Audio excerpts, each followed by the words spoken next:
আজকে আমি তোমাদের টাকি মাছের ভর্তা বানিয়ে দেখাচ্ছি।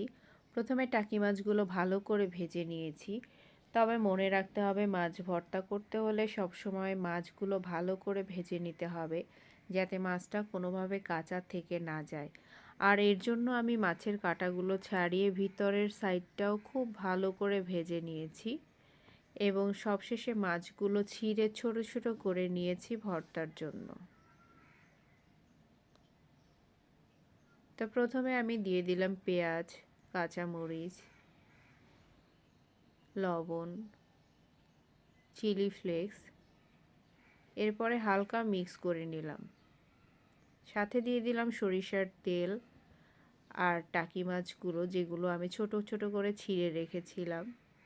এরপরে আমি খুব ভালো করে মিক্স করে নিব, যাতে মিক্স আপটা খুব ভালো হয়।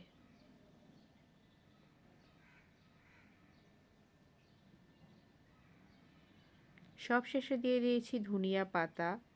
আমি বেশি পরিমাণে ধনিয়া পাতা ইউজ করেছি, কারণ আমি এভাবে পছন্দ করি। তোমরা চাইলে ধনিয়া পাতা কমও ইউজ করতে পারো।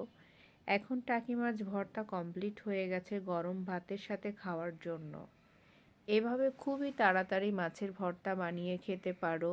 খেতেও খুবই টেস্টি লাগে এবং রেডি করতেও সময় খুবই অল্প পরিমাণে লাগে।